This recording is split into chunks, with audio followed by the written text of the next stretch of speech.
Hoje é domingo, é 22 de julho de 2012. Estamos com o escritor Afonso Romano de Santana. Vamos fazer uma entrevista a partir da exposição que ele acabou de fazer sobre alguns poemas de diferentes livros que ele publicou nos últimos anos e a respeito da Feira Internacional do Livro que está começou 2 dias atrás. Senhor Santana, essa é a primeira vez em Lima? Não, é a terceira vez. Terceira vez. Como você vê o Lima depois de algum tempo? Os jornais e os indicadores econômicos falam de uma nova Lima, um novo Peru desenvolvido, com mais demandas, com mais capacidade de gasto, etc. Será que todas essas coisas são evidentes no mundo afora? Eu acho que isso é uma verdade bastante conhecida. Eu, antes de vir para cá, eu já havia lido sobre o desenvolvimento peruano e inserido dentro da América Latina faz com que o continente tenha uma taxa de crescimento realmente espantosa comparada com a Europa e os Estados Unidos. Eu sei que o Peru chegou a ter até 10% de crescimento em uma certa época. E isso é totalmente diferente do que eu vi em 67, quando eu estive aqui e fui a Huancayo, e era uma cidade provinciana, com muito camelôs nas ruas, com muita sujeira. Não era uma cidade moderna. Eu passei por aqui outra vez em 86, fui a Machu Picchu com a minha mulher e tal, era outra cidade também. Então eu tenho a impressão que hoje é uma grande metrópole, com todas as multinacionais instaladas, prédios sofisticadíssimos, evidentemente um trânsito complicado, o ônibus que se paga por isso, né? E eu sei que o Peru está fazendo um esforço muito grande para se transformar num exportador de cultura, inclusive cultura gastronômica. A gastronomia peruana é uma novidade para mim como brasileiro, desses dias que eu estive aqui. E a literatura peruana eu já conheço de alguma maneira, quando eu fiz cursos de literatura hispano-americana na faculdade, estudávamos e líamos vários autores peruanos. Eu conheci Vargas Llosa nos anos 70, nos Estados Unidos, e aqui estamos. Muito bem. O senhor falou sobre, na sua exposição, que as pessoas em geral não acabam de aprender a amar, né? É verdade. E que é verdade que todos os dias as pessoas em geral tentamos aprender mais alguma coisa sobre o amor.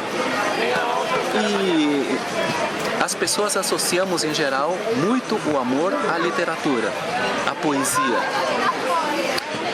Você acha que verdadeiramente a poesia conseguiu ensinar, através do tempo, as pessoas o que é o amor? Se a leitura conseguiu, pelo menos, ajudar as pessoas a compreenderem o que é o amor? Não, eu acho que não.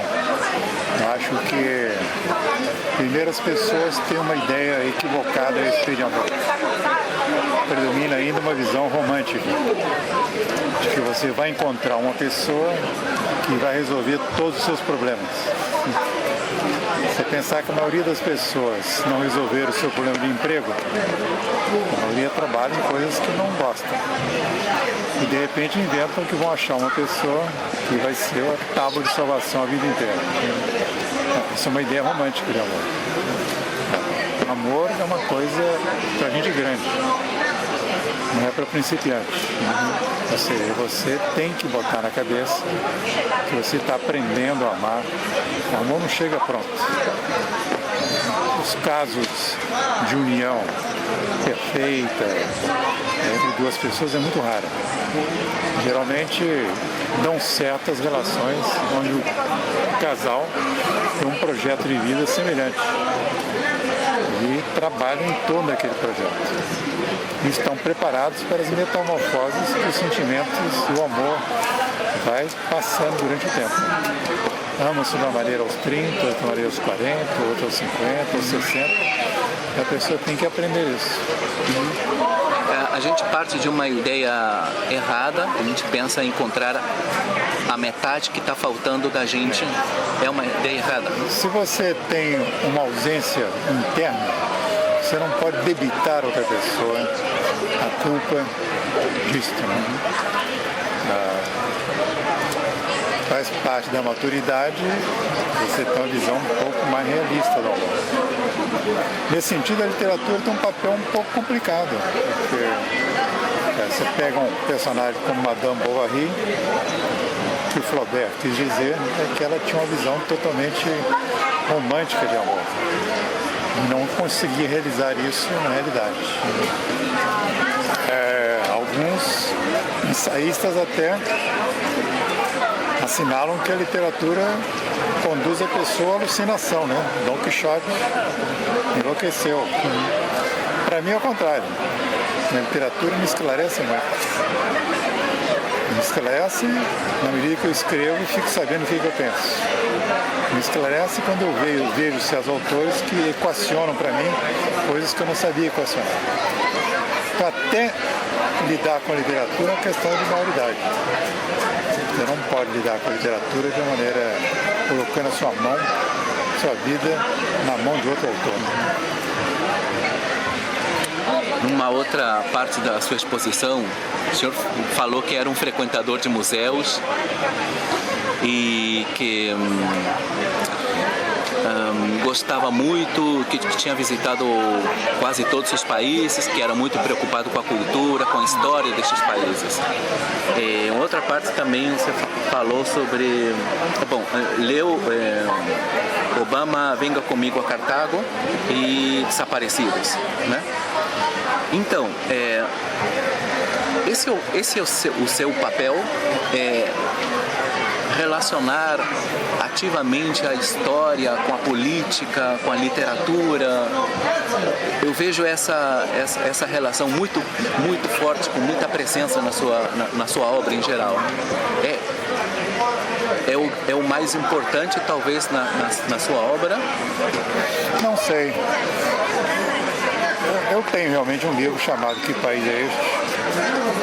E eu posso até depois te dar o endereço de um blog que foi feito só sobre esse livro, onde aparecem todas as críticas, reportagens e opinião das pessoas. É um livro dos anos 80, que teve muita influência no processo de abertura no Brasil. Mas, por outro lado, eu tenho poemas que tratam de questões não abertamente políticas, né? Questões amorosas, questões da relação nossa com a morte. A morte é um tema que eu frequento muito na minha poesia. No último livro tem até um poema que se chama Preparando a Cremação. Como é que você lida com essa coisa? E a arte é outro assunto que está muito presente na minha poesia. A arte, a música. Então são portas diversas que você pode usar para entrar dentro desse complexo, né? Desse labirinto que é a cabeça de um autor.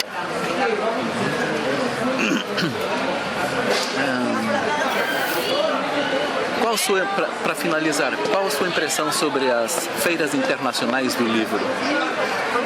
Eu não sei como é que é no Peru.